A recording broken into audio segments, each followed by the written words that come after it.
We're live. All right.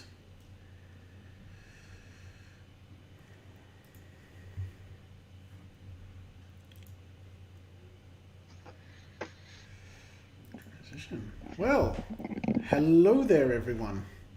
Welcome to the Perth Observatory Perth Observatory virtual star party for the 1st of May, actually. I don't think I have actually updated. This is a first. I don't think I've actually updated the title. Yes. Let me quickly do that. I knew I should have done something when I opened up my laptop. Okay. Hello, guys, and hopefully you can hear us. If you let us know in the chat if you can hear us. Awesome. Well, welcome, and thanks for joining us for Saturday. And we hope you're all well tonight. If this is the first time you're watching this, thank you very much for joining us. My name is Matt, and I work at the Observatory. And tonight, showing off the wonders of the universe, is Riley from Stargazers Club WA, who's joining me tonight. Hey, Riley. Hey, Matt. How's it going? Good. Welcome back. Thank you very much. Thank you very much. Glad to be here. It's great that you joined us, because last time you were heading to Minganoo before. Yeah. Yeah. That day you were heading to Minganoo. Right. Now, if people don't know where Minganoo is and are going, where the hell is it? Well, it's very close to Geraldton. It's about an hour and 10 minutes southeast of Geraldton, and there was something big that was following you back home, wasn't it? Yeah, a tropical cyclone, would you believe, coming that far south. It was quite a fast drive back home, or quite a nervous drive back home, I should say. Yes, it would have been pretty scary looking back as you were driving down those. That's for sure. Yeah, we were getting the news of rain hitting the town as we were leaving it and racing the road closures southward. Made it back in one piece though, so that's the important thing. Yeah, we saw some of the photos from Kalbarri, which I'd only been up there a couple of weeks beforehand, and it's pretty devastated. So there is the Lord Mayor's of Perth's fund as well, that they're raising money for Kalbarri, as well as the people that suffered in the fires earlier this summer. So if you do feel like donating, that would be great if you could donate through there, because unfortunately the poor people of Kalbarri really copped at it. We don't get cyclones down that far. It's every couple of decades we get one down, and I think there's even been one in the 70s where it actually came down to Perth and made a visit. Most they don't build the houses for cyclones up that far of West Australia, because it just never happens. Most of these homes are beach shacks from the 70s. So, but if you're this is the first time again you're watching, and you're wondering what happens here, well, we're going to be showing you some cool stuff in the night sky. And in the top, down the bottom left there, you can see that way there. You can see there's a Discord chat. So if you want to ask questions as you go along, you can do so by clicking on the link down in the description of this video, and you'll be able to join the many Morties, which we call our groupies, and asking questions, and we'll answer them while we see them. And so, yeah, definitely, it's really good. We won't bite, we won't tell you off, or we won't be sarcastic. We'll answer your questions, even if even my sister has got on and asked me some stupid questions, and I've answered them. So, yeah. But before we do that, if you would, you've got to do the usual YouTube stuff. If you could like the video, that would be fantastic. If you could subscribe, that would be great as well. And if you could donate to the Perth Observatory Patreon account, that would be also great as well. And we'll give you cool merch as well for that. And so that just helps us be able to do these live streams even bigger and better as well. And so, yeah, hopefully you could help us support us do this. Now, while we've been talking, Riley's been doing an awesome job of getting a fantastic nebula here. And this is called the Tarantula Nebula. And that is looking fantastic, Riley. Thank you very much. Yeah, no, it's for repeat viewers, this is a very different setup to the last telescope I was using. This one is in the order of about 3 times bigger, so it means it captures a much larger amount of light in the same time period. So these are very short, only 2-minute long exposures, but as you can see, we're getting a lot of bright light, a lot of this fine detail of the nebula, the Tarantula Nebula getting imaged here. Oh, nice. All right. Well, what I'll do is I'll actually show the people where it is in the night sky. So we've got our lovely Southern Cross here, and right across here. So we have the Large Magellanic Cloud right here, and this is where we're looking. So this is the furthest object that we can show you that's at the observatory on our night sky tours that's not a galaxy. And this is only viewable in the southern hemisphere. For the people that are in the northern hemisphere, unfortunately you don't get to see this, but it is a very spectacular sight. And this is exactly right here. Just so, and then D, that's it right there. So this is a massive big star nursery, and it's pumping out stars like rabbits. That's the easiest way to say it as well. It's a Catholic nebula. So there's nothing wrong, but so it's 700 light years across. So this is an amazingly big nebula, and if you were to bring this to the same distance as the Orion Nebula, which is about 1,344 light years away from us, it would take up 60% of our night sky. Absolutely huge. And you could read a newspaper with it as well. There's a cluster inside, and it has in the middle there, and it has 35 light years across, and it has 2,400 massive stars. And these are some of the biggest stars available that we've ever seen as well. And all this is 160,000 light years away from us. So yeah, it's big. It's really, really, really, really big as well. There's not really an easy way to just describe how big this object is there? No. There's not really a scale we can comprehend. Someone really didn't do a good job of dusting in the this part of the Large Magellanic Cloud, but it's a reflective and an emissions nebula as well. So, but what that means is that there's the light from the stars hitting the dust and then reflecting back to us. But that dust, the radiation from that star is actually causing some of the gas in that nebula to heat up and glow. So we've got that was a hydrogen alpha shot were you taking beforehand, were you? Or no, that was just a straight up color shot with a city lights filter on it. Yeah. What I've done now is I've just taken a shorter image to try and capture the cluster in the center that we can see there. It was a bit washed out before just because it was so bright. Yeah. But I'll bring up I'll try and grab another bright shot of that. But that entire cluster, body of the nebula. actually drives most of the nebula's luminosity.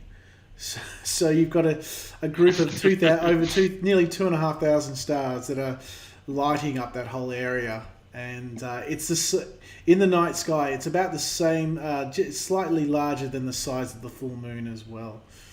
So, and it could possibly become a globular cluster in the distant future as well. So. The fact, what blows my mind is that it could actually cast shadows. That's how much light would put off if it was at the same distance as Orion. You'd be able to track your shadow move across the night sky just from the light of this object, even at that 1,344 light years away. It's an incredible object. And as you mentioned, Matt, fortunately for us, it's not within our galaxy. It's actually in the Large Magellanic Cloud, one of the two larger satellite galaxies that orbit our own Milky Way. So that's how it can get away with being 160,000 light years away from Earth. So we are, and that's the thing, is when it's 160,000 light years away from us, we're seeing it as it was 160,000 years ago. So there's probably baby stars that have been formed, in the last since this light has left us as well. So it's the most active star forming region of the local group of galaxies as well. It's not just the between our two galaxies or the most active star forming region of the Large Magellanic Cloud. It's the entire was it 10 galaxies that make up our local group or so, but it's the biggest. It's the most active star forming region. That's why we say it's pumping out stars like rabbits. But it's rightly so. Yeah, it's also known by the Great Loot Nebula and also the True Lover's Knot. So it is definitely a target we show on Valentine's night. So, yeah, absolutely. And you can see where it gets that name of the Great Looped Nebula, particularly with these filamentary structures coming out, and they do look like loops or even a knot. So you can see where the name comes from. The only one I've had trouble with is I've never looked at this nebula and thought of a tarantula, and I can't say I've met anybody who has. Actually, it's when you look through the telescope. If you don't, that's where it is. I know when we look through the 16 and the 30 inch at the observatory here, it can look like a spider, at least.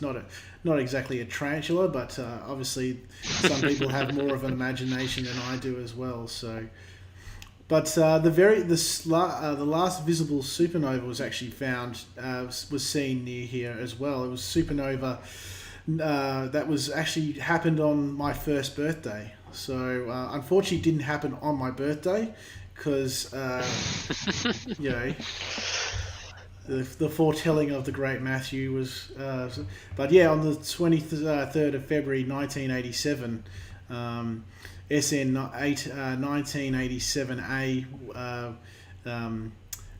all of a sudden suddenly brightened, but obviously it happened 160,000 years ago. But that was the very first... it was the closest supernova since the invention of the telescope in 1609. So it was, we were able to have a decent amount of time researching that supernova, and we're even researching it today. We're taking photos of it yearly, so you can build up a nice little video of the material coming off the supernova, even though it's faded. So it lasted for about a month or so as well. So it was very, very bright. I can remember talking to Steve, one of our volunteers who was actually working here at the night. They were working in the Meridian Dome, cataloguing stars, and he stepped out and had a look up and said, "Oh, there's another new star in the Large Magellanic Cloud." And I think it was something's going on up there. Yeah, Lloyd, who I think it was, who was with him at the time, told him, "Stop joking around And then, no, it is. Look, and yeah, there was actually I think it was found in. It was a team in Spain that first notified it, but there was actually a guy in New Zealand who'd actually seen it first and thought, well, no one else will be looking at it, and then went to bed for a couple of hours and got beat out by these Spanish guys. So, yeah. Oh, Yeah. So, oh, and quite unfortunate. TY24, hey, that nebula does look a lot like a tarantula. Thank you. I'm glad somebody can spot it. And Got Any Soup says, I feel small now. Also says, so those stars we see in the pictures, in the picture where the stars that were formed 100,000 years ago, some of them could have gone supernova. Not just yet. Usually even the biggest stars will last tens of millions of years.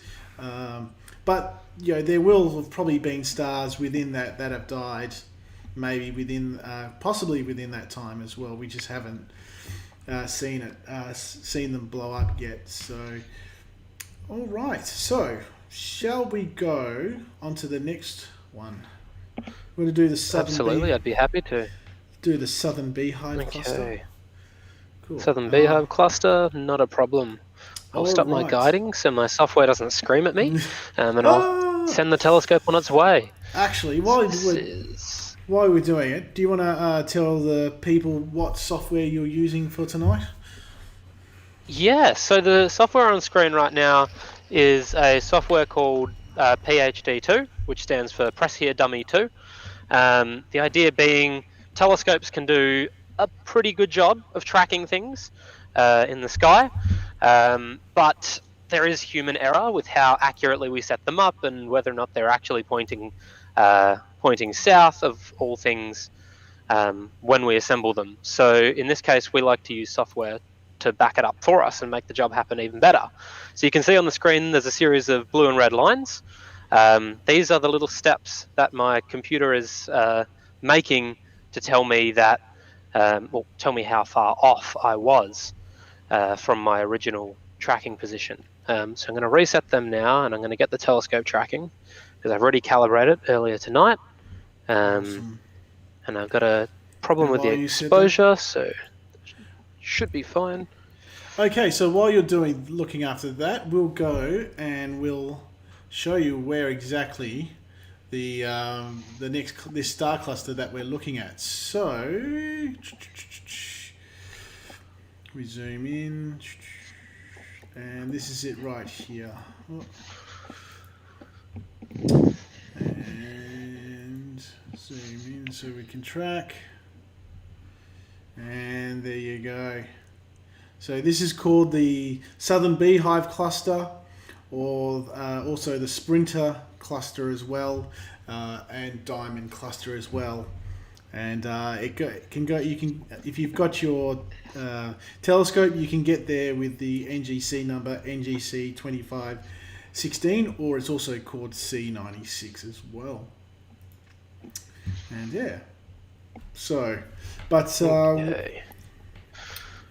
just getting the exposure up, tracking okay. Yeah, so my guiding's tracking really quite nicely for awesome. What I want it for, and we're about halfway through a 60-second exposure. These open clusters, since they are just a collection of stars, they don't need as much light data. We're not looking for any super faint objects. We just want the main grouping of stars. So I'll push for a minute, and if it's a bit too much, I can even shorten that exposure down further. So this is, as you can just showing you here in the stellarium here, we've got the constellation of what used to be one constellation called the Argo Navis, and then in the 1920s, when they standardized all the modern constellations, they broke it up into three. So there's Purpose, Carina, and Vela. And so this is a circumpolar open star cluster in the constellation Carina. So this is this never leaves the sky or goes below the horizon here in Perth.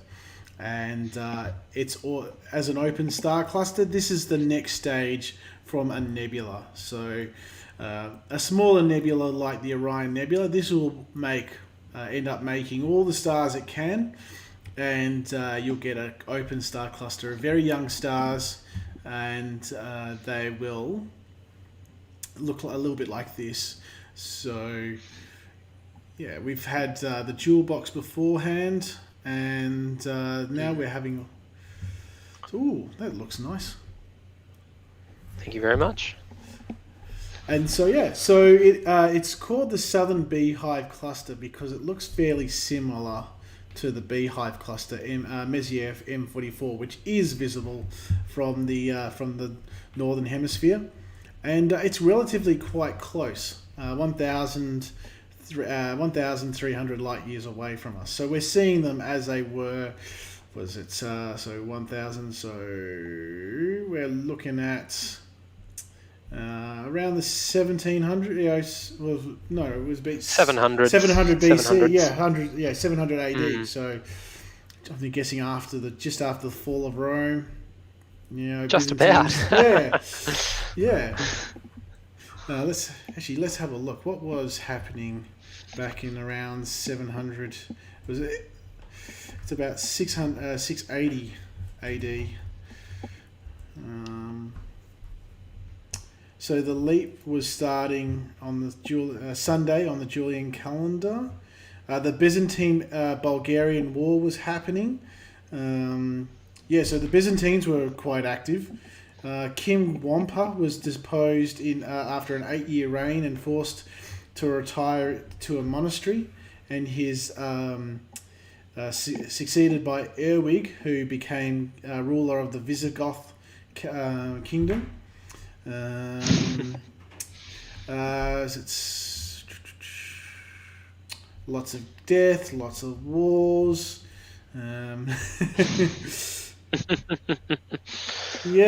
So people were getting excised, people founding monasteries.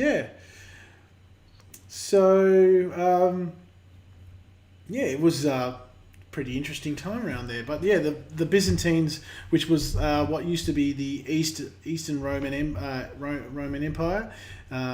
they were quite a big repository of all civilization as well. And it's 10 light years across.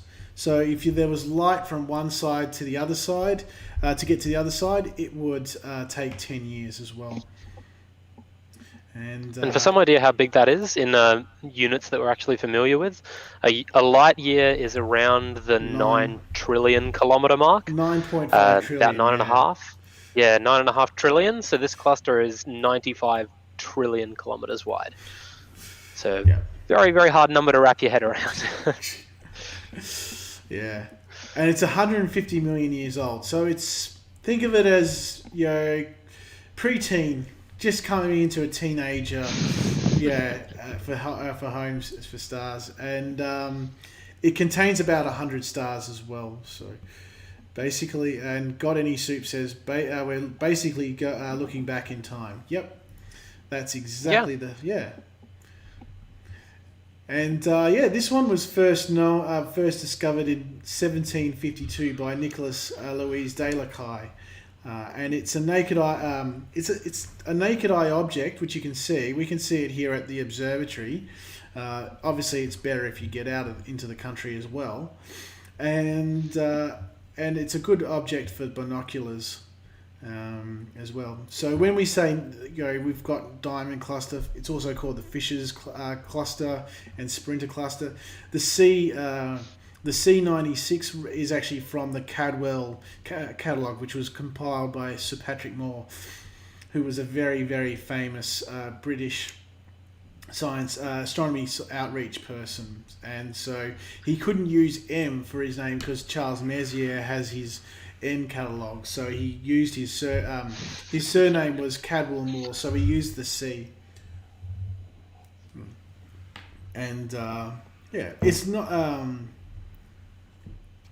it's got all these names because it's so clear and it's easily visible without the telescope, and you can't actually see this. As I said, it was circumpolar here for Perth, but if you're above 30 degrees north, which is all of the UK, Europe, north of the Mediterranean and northern USA, unfortunately you can't see this, but you can see it because we're showing it to you.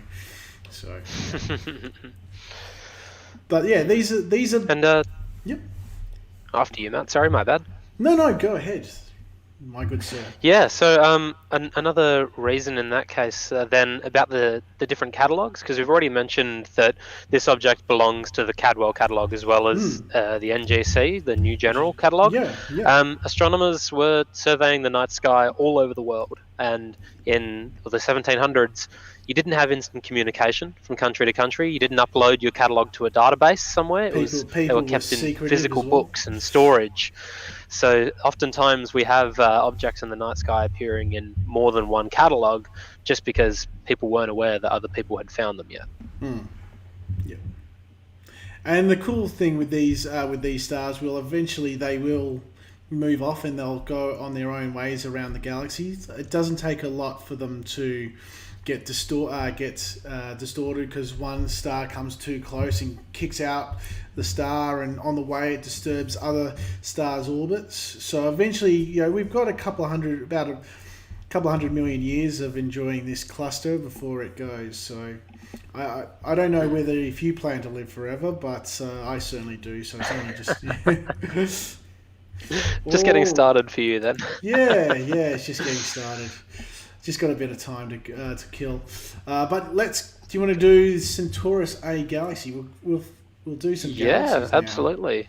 Awesome. No worries. I'll put a stop to my guiding. Otherwise, the software really doesn't like it. And I'll just jump out of frame to tell the telescope to point somewhere else. Okay, cool. Hopefully, you guys are really enjoying this, and if you're in the northern hemisphere, hello from the southern hemisphere.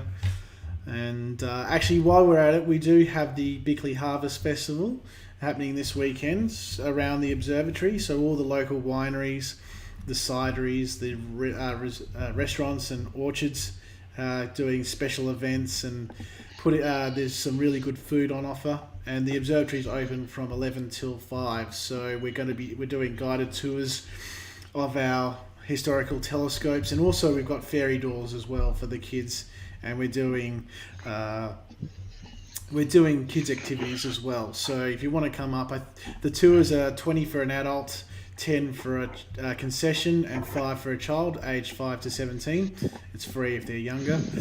So it's a really great place to see some amazing Western Australian history.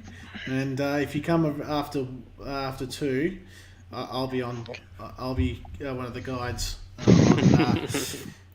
Tomorrow, so hopefully you'll join us, and come up and enjoy in the Perth Hills. It's it's a little secret garden for Perth. Not many people come up, and when they do, they find out, boy, this is actually pretty cool. And the local wineries and orchards and cideries put on some amazing food and have some amazing wine and cider as well, and beer and all the good stuff, and juices as well. As well. Okay. All right. So we've actually switched. Oh, there we go. We've got one last exposure come up of Southern Beehive, and we've got a nice streak come through the image. So a satellite's passing its way through. These become less of a problem the later into the night you go, just because our angle with the sun, the angle we and the satellites make, doesn't permit them illuminating, but in the early hours of the evening, even at this stage, we still sometimes get them tracing through. Yeah, you can actually see because this. You can see this with. You can see this if you go to once we're allowed to travel overseas again. You can see this if you go to the Burj Khalifa or some of these really big office buildings where you can actually watch the sunset at the base, and then get on a lift and go up to the observation deck, and you can watch sunrise happen again. So even though the sun might have set here on Earth, down on the ground here, these satellites still in orbit can get light on them, and so about an hour, you can actually see satellites an hour and a half. That was an hour and a half before after sunset and an hour and a half before sunrise. So that's usually when the peak time to see them is.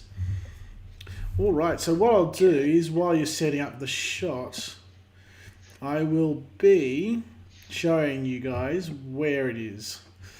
So we're looking here around here where the Southern Cross is.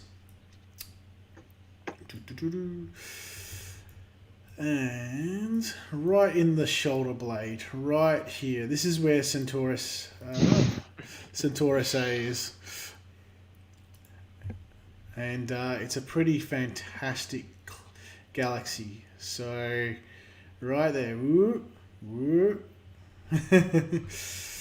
So we've got Centaur. So if you've ever watched the Disney movie Hercules, the Danny DeVito character, who's the half horse, half man, that's Chiron. He's the mighty centaur that helps all the Greek heroes become demigods. So he helped Perseus. He helps Hercules. Helps Achilles, and unfortunately Achilles' tendon lets him down. So that's where we get the term Achilles tendon. But he trained in the Greek mythology. He trains all the great hunters, the great Greek gods, heroes. Sorry, and we also have the Southern Cross right here. So, in the Southern Hemisphere, we don't have a pole star like the Northern Hemisphere does with Polaris. So we have to do a little extra work, but that's okay. We've got all the good stuff down in the Southern Hemisphere, as I keep on saying. It's worth it. You draw a line through the cross, and from the middle point of the 2 pointers. So this is Alpha Centauri, and this is Beta Centauri. And so where those two lines meet, which is around here, this is the South Celestial Pole. So all the stars rotate around this central point around here. And also, there was actually an astronomer, I can't remember, I've forgotten her name, I'm really sorry about this, but she worked out how big the Star Trek Federation would be, and her figures it was about 400 light years. And she also worked out where the Romulans, where the Cardassians, where the Klingons were, and where the Vulcans were. So the Romulans were actually in somewhere around Centaurus, the Centaur constellation. Do we still have it? Oh, it's just a little bit low. No, it's gone below. But the Vulcans, actually no, there's a little bit of Eridanus. The Vulcans were in Eridanus, the river, and we got Leo. The Klingons were in the constellation of Leo, and unfortunately, the Cardassians were somewhere in the northern hemisphere. I think it might have been Cassiopeia, but unfortunately. I can't remember because I didn't have to remember because it's in the northern hemisphere. We couldn't see it. So So I will now. Let's have a look at what you're showing us. Ooh, it's getting nice there. Ooh, it's always good to see Centaurus A. So it's actually slightly smaller than our galaxy. It's 97,000 light years away from us, and we're seeing it edge on. So that's why it's also called the Hamburger Nebula. So you can kind of see the dark lane there is the Paddy, and the halo from the center. As it is the halo on the north and south from the center of bulge. That's the Paddy, the brioche bun. But yeah. I remember I watched the ESPN 30 for 30 episode on Reggie Miller versus the Knicks This is basketball in the 90s when it was actually good in the NBA, and Reggie Miller's saying, "I'm not the bad guy, I'm the good guy. I've got Halo, Halo." Yeah, but yeah, so we're looking at something that's 13 million light years away from us, and it's about 13 billion years old. So it's roughly around the same age as our galaxy. And it's the fifth brightest galaxy in the night sky as well. But when you look at it in radio waves and X-rays, oh my God, this is incredibly bright. So much so that some of the data that we've got from the International Centre for Radio Astronomy Research here in Australia, called what we lovingly call ICRA, they've got they've got this image of called GLEAM, and it's a visible light, the night sky at the Murchison Wide Field Array, and it is both radio data and radio and of the night sky, and so you get to see all the radio data from the Milky Way. And in the shot there is an amazing amount of radio data coming from one place. I'm just trying to quickly find an image so I can show you guys. This will have to do. Copy. I'll save the image. Things should have thought about beforehand. Okay. Image. Browse. I saved it. So yeah, while Matt's getting this set up, here it there's is. a feature on the Centaurus galaxy that you won't see through the images that I'm putting up tonight, just because my telescope doesn't look at the universe in those wavelengths. So hopefully Matt's got that up now. We'll be able to see what that looks like. Nearly. Just about. No worries at all. Yeah, it's very puts on a whole different shape to this particular region of the night sky. Really puts it into perspective just how much of the universe we're actually missing out on. Our visible light spectrum is a very, very narrow slice of all the possible types of light that we can see out there. And with modern astronomy, we've got telescopes that survey the night sky in just about all of them. Here you go, right here. So this is the shot, the GLEAM shot that was done by ICRA and John Goldsmith. And so you can actually see in this shot, just so you got this bar, which is our galaxy, the radio data from our galaxy, and then off to the left is this huge two plumes of radio data, and that is the Centaurus A galaxy. This thing is that's all coming from the black hole in the Milky in the Centaurus, at the center of the Centaurus A, because what's happening is that this galaxy's actually had a collision, and so we can actually see that it has had this issue of a collision, because we can see that the galactical disk that we're seeing edge on has been disturbed, and it's not actually perfectly straight across. It actually one goes lips up like that, and the other lips down like that. So it's like that, yeah. So it dips down a bit on each other end, and so that is why we see these two massive big jets of material coming off. It's the supermassive black hole at the center of Centaurus A that is blowing out these two jets, and they're moving at half the speed of light as well. So they're absolutely motoring.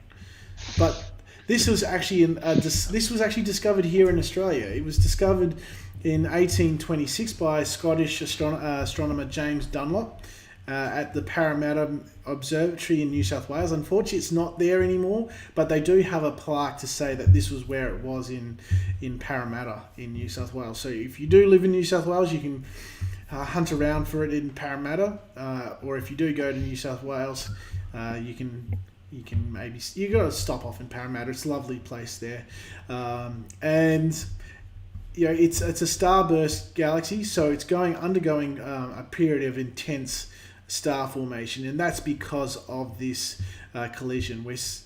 It looks like it's nice and nothing's happening, but there's a lot of processes happening here as well. And there was actually a Type 1a supernova that was detected in the dust lane of the galaxy in 1986. So Type 1a supernovas are where you get two stars orbiting around each other. One gets old, like our sun, and it doesn't blow up in a supernova, but it sheds its layers and becomes a white dwarf. And then that white dwarf starts becoming like a parasite. It sucks material off its sibling. And with white dwarfs, they can only get to a certain limit called the Chandrasekhar limit, and which is the massive 1.44 of our sun. And once that happens, the white dwarf explodes. And so, because it always explodes at that mass, the actual explosion is always going to be the same brightness. So if we notice that it's fainter, then we know in that galaxy is a lot further away than this galaxy that we've seen a supernova go off, Type 1a supernova go off, and it's been brighter. So we can use them as a standard candle once parallax becomes unusable, just because of the parallax angle becomes just too small to read. So that's where we take a photo. In say June, we wait for the Earth to rotate around to orbit around the Sun, and we get to December, and then we take another shot, and then we use Pythagoras' theorem to work out how far away the star is. It's been the seventh supernova discovered that year as well. So yeah, but it's a very busy year for star death. Yeah. It was a great year for me. You got my birth. And then you got 7 supernovas. It was a hell of a year. But yeah, this is like, you can see this. We can show this to you at the observatory. We tend not to show it on the public night sky tours, just because. We were showing it on the winter night tours last year because we couldn't let people into one of the domes, so we were using that as a electronic assisted astronomy night. So we had a big TV, which was fantastic for your night vision, but we were able to do objects that on the night sky tour that we would never show the public. But yeah, we can show it to you on through the telescopes. We just don't tend to, because there's we have to deal with people from people who have no knowledge whatsoever to people that have PhDs and mad keen into astronomy, and that's great. A smudge I'm completely amazed by a smudge, because I know exactly what's involved in that. But there are some people that, there's a lot of people that will see that smudge and go, oh, it's just a smudge. Yeah, but that's a galaxy that's 90,000 light years across. But it is always cool. This is a lovely deep sky object for photography as well. So, yeah. And Ros H says, going on to a flight into the Southern Lights. Don't have the great camera, but going to enjoy the experience.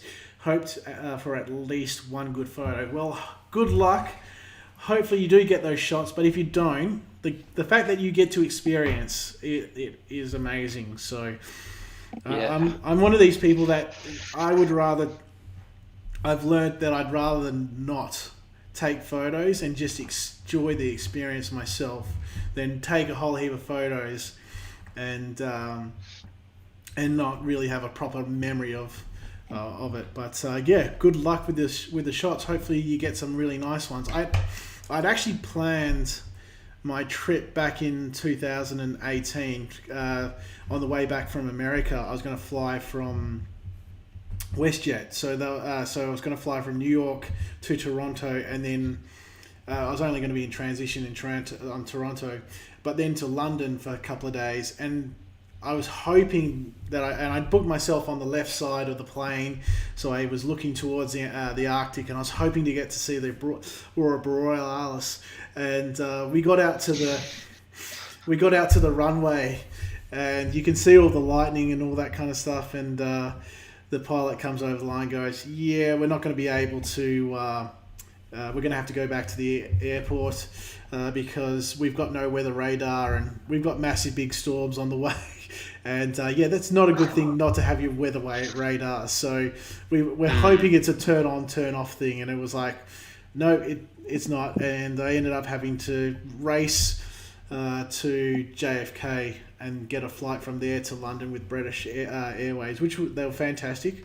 I did miss my flight, and I actually got there about an hour or two later, but I just didn't get to see the Aurora Borealis. I've seen the Aurora Australis, but I have friends in Sweden who love annoying me by sending me wonderful photos of the Aurora.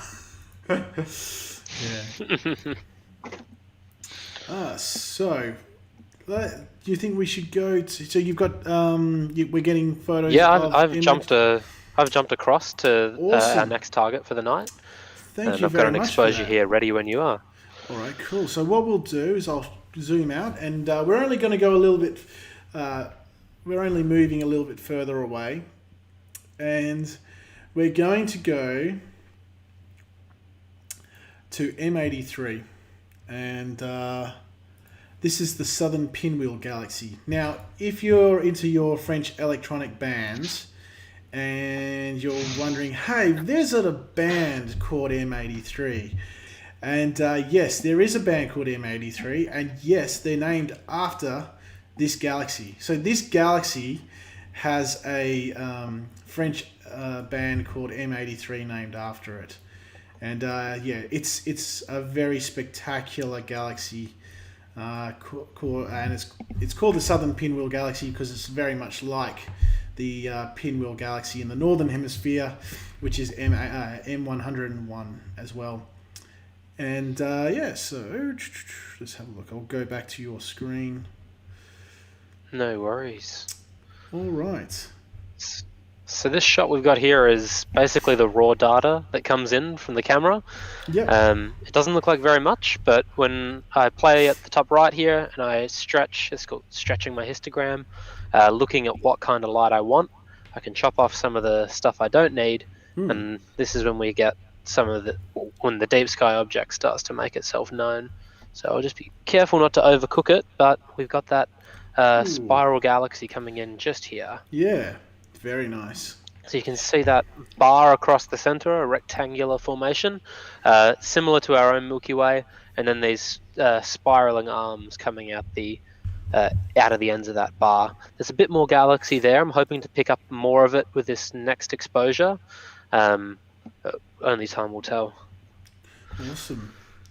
Yeah, this one was actually was discovered by Nicholas de Lacaille in 1752 in an observatory in South Africa, and it's the first outside our local group of galaxies to be catalogued as well. So it's not part of our local group of galaxies, but despite its very low position for Paris, it was actually next catalogued by Charles Messier in 1781, who said that it's a nebula without star near the head of the centaur. It appears as a faint and ever glow, but it is difficult to see in a telescope, as the least light is to illuminate the micrometer wires make it disappear.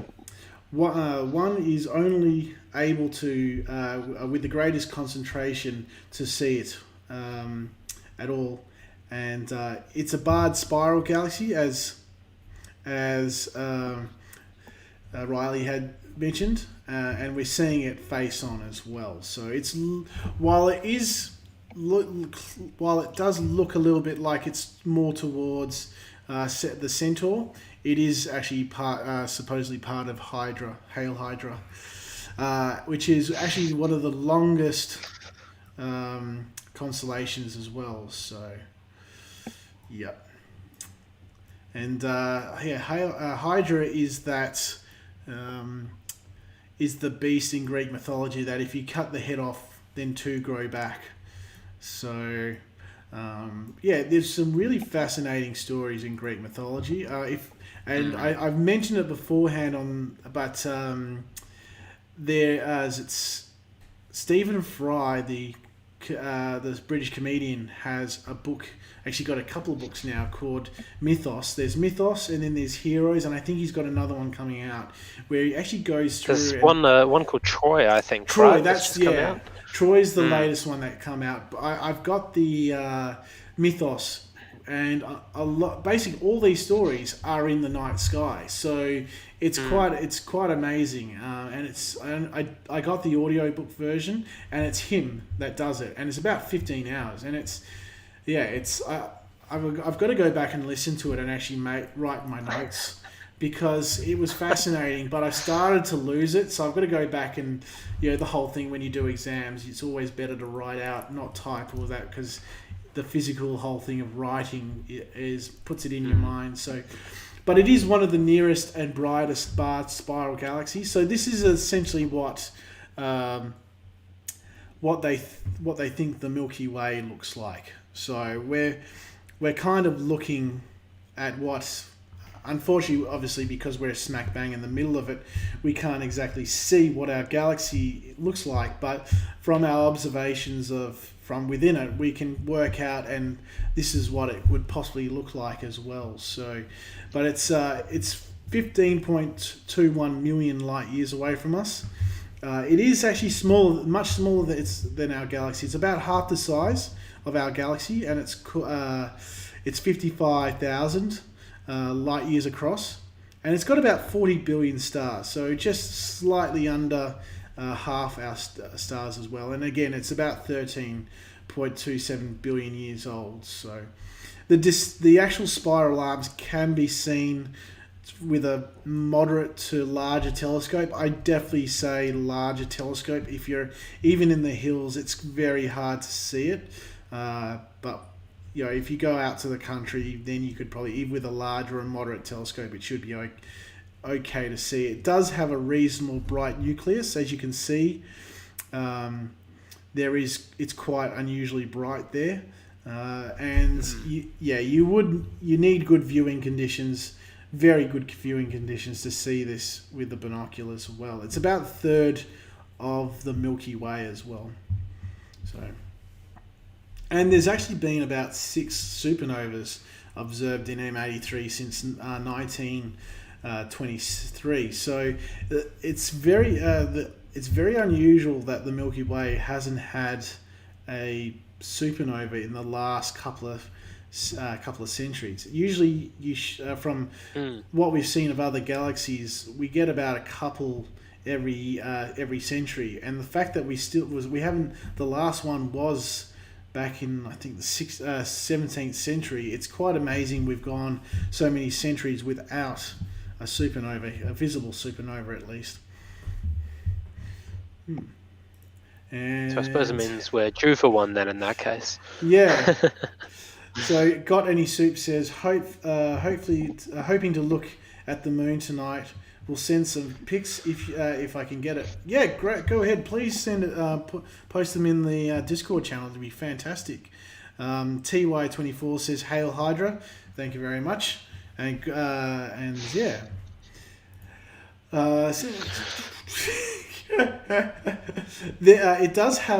has a dwarf galaxy as well. It's NGC 5253 near it, but again, it's one of those things you have to do a lot of astrophotography. They likely interacted within the last billion years. That has resulted in this active starburst period that we can see in there. It does actually have a very large number of star-forming regions throughout its spiral arms, and the star formation rate is actually in M83 is higher along the leading edge of the spiral arms. So when I'll just bring up Stellarium again, and then we can zoom in.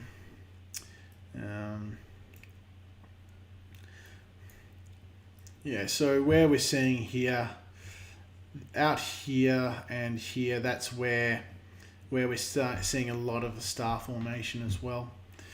And I will just make sure it's... Yeah. And they think that's... it's predicted in density wave theory. So when we actually look at these galactical arms, we're not actually seeing... They're not physically there. They're not... While they appear there, what they actually are density waves that are caused by the galaxy. So you've got dust, gas, and stars coming along, and it's just imagine you're on a freeway and you're driving along. Someone slams the brakes on. You don't know why, but you've got to slam your brakes on, and then all of a sudden they move on, and so then you move on. But the problem is the people behind you have to slam on their brakes as well. And what ends up happening is you get a traffic jam there. It's called a phantom traffic jam because a car crash hasn't caused it. But what's happening, it's very similar. What's happening here is you've got stars that are coming along. They're moving really fast around, orbiting around the center of the galaxy. They hit this density wave and they slow down. And then once they leave that wave, they continue on getting really fast as well. So that's why we see, why we can see these arms as well. Now I'll just go back to your, and then we've actually seen images from the the Chandra X-ray Observatory that revealed huge regions of hydrogen extending out from the disk, several times larger than the actual visible disk itself. So they've found, amazing outbursts of X-rays and blue light, and it's believed that it's emanated from material in the disk from the black hole as well. So we saw that in that image from in the Gleam image. So yeah, it's a very nice galaxy. Yeah, both Centaurus A is nice, and M83 is definitely nice when you can get some astrophotography on it. There's another really good one which you can see from both the northern hemisphere and the southern hemisphere, which is called the Sombrero Galaxy, which we'll show in the next couple of ones as well. So yeah, and Got Any Soup said, I heard Betelgeuse is supposed to go supernova at some point. It is supposed to go supernova, but they think in the next couple of 100 million years. So they still think it's got about, I think it's about 200 to 400 million years. Was it 100 to 200 million years? I think they still, it's still not produced. It's in that ballpark. Yeah. When they do, what they do is they use spectrography. So they send the light through a prism, and they break it up so that it's into a rainbow. And what you'll see is you'll get black lines called Fraunhofer lines, and how thick they are and where they are in that rainbow will denote different types of elements. And so we should be seeing towards the end lots of iron, it was calcium, and particularly towards the very end iron as well in the spectrum. And we're not seeing some of those elements that are developed at the very end of its life. So that's why we know that it's not going to go off anytime soon just yet. But there's always the Eta Carina star, which is supposed to be about to blow at any time. And unfortunately, the problem with about to blow at any time with us, with astronomy, is that it could have already blown up and we're waiting for the light to get here. Or it will blow up today or tomorrow, and then you've got to wait 7,500 years because it's 7,500 light years away from us. Or it could blow up in a million years. We just don't know, but it won't happen overnight, but it will happen. So one day. So short answer is don't hold your breath. Yes. And we've got a nice Omega Centauri. I've swung around. I saw we're getting close to the end, so I figured I'd go for one of the WoW targets to wrap us up. That's great. That's a nice way to end. Okay, so I'll show you guys where this is. And So again, we're still in. No, there it is, right there. We're in the back of. This is where Omega Centauri is, right there. And this is the biggest of the big boys. So this is what's called a globular cluster. So back when we were looking at the Tarantula Nebula, we said that the Tarantula Nebula could possibly end up being a globular cluster. This is what a globular cluster is. Unlike an open star cluster, which is really, really, really, really young stars, these are really, really old stars. So this and it has 10 million stars. It's it's quite a lot of stars. It's 170 light years across. So it's quite big. It's got about 10 million stars. It's the biggest of about 120 that we have that exist above and below the galactical disk. And so, so we've both, and it's only viewable in the southern hemisphere again. Both, we've got number 1 and 2 is only visible. So we've shown beforehand 47 Tucana. That's the second biggest. That's about 1 to 2 million stars. And the biggest we've ever seen is Miral 2, which is around the Andromeda Galaxy. That's about 250 light years across. And it has, it's got about 20 million stars. So and they self-migrate. So all the big stars, if they are formed outside, or you get 2 stars that merge together to become what we call a blue straggler, they'll actually merge. They'll move into the center there, and then any smaller stars get kicked out as well. So, and Riley, you wouldn't want to be a planet around there, would you? No, for a number of reasons. You wouldn't want to do astronomy from the center of one of these, that's for sure. You wouldn't get much of a night sky except the rest of the cluster around you. And of course, it goes without saying, the gravitational interactions between the stars, I think you wouldn't have a parent star for very long. You'd spend a lot more time drifting between stars than you would actually orbiting one. And there wouldn't actually be, there's not a lot of material there to form stars. One of the things, we've never actually been able to find a planet around one of these stars, and that's because they're Generation 2 stars. So these are the guys that were formed after the very first stars, the Generation 3 stars. So a lot of these guys, basically all these guys, are made up of hydrogen and helium with a little bit of carbon and oxygen and nitrogen that was left over. These guys, when these guys died, they produced a lot more carbon and iron, oxygen, nitrogen, all the other elements that the stars can make up. So that could generate planets as well. So, but it's a lovely one to go out on. Thanks very much for showing it. No worries at all. I'm glad we can end on such an interesting object. Yes. And Riley, do you want to talk about where we're going to be next Saturday? Yeah, so Matt and I and another one of the team from Astrotourism WA, we're going to be making our way up to a brand new campground in the Shire of Dandaragan. It's called the Carter Campground. We're coming up with scopes for a night of public astronomy. And if you were interested in getting out of Perth, maybe you couldn't because of the lockdown over the long weekend. We'd love to see you up there. Check out the Astrotourism Facebook or the Shire of Dandaragan Facebook for all that info, and hopefully we'll meet you up there. Please don't we get locked down again. We had a press conference again. Fingers crossed. Fingers crossed. Yep. No worries. All right. Thanks, Riley, for joining me tonight. Next one, we'll actually have the return of the man. Roger is coming back, and he's doing something with Carol tonight, isn't he? I think he's down in Lake Grace doing astrophotography down there, isn't he? Yeah, there's an astrophotography workshop down in the Shire of Lake Grace. So I imagine that was a bit touch and go this afternoon, but they're down there now.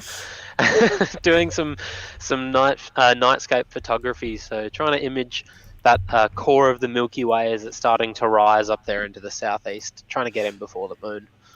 Yeah, definitely. And while I add it, I will just capturing a browser. Oh, not that one. Where is that? I'll show you. Browser. We've got a little satellite come across the bottom left of the image in this one as well. Just sneaking its way in. Oop, wrong one. Dang. So if you guys want to go, you can go to astrotourismwa.com.au and also stargazersclubwa.com.au as well. If you search that in Google, because there's some, you can get a membership as well, and you can get to do workshops. Come learn how to use your telescopes. Riley will be there on Stargazer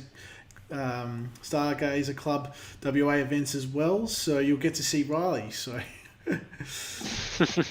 it's a great, and Carol's fantastic. Carol is one of the most loveliest people you'll ever meet, and she's actually the co-chair of Astronomy WA, where all the WA astronomy groups come together, and it's really good fun for the WA astronomy events. And yeah, I think the next, again, we've got Astrofest coming up in November as well, so November 13th. So there's a lot of stuff that and it's always great to see other members of the WA astronomy community as well. All right, guys, thanks very much for joining us. If you loved what you saw, please like the video and please share with your family and friends. We really want to get the viewership up, and so that we can help and people see more of the southern sky, and also so we can monetize this, so we can get some more money, so that we can get this out to more people as well. We'd love to be able to restream it not only to Facebook and YouTube and Twitch as well. So thanks very much, guys, and we'll see you later. And I think the next one will be it will be Wednesday the 12th of May. So we'll see you in about a week and a bit. All right.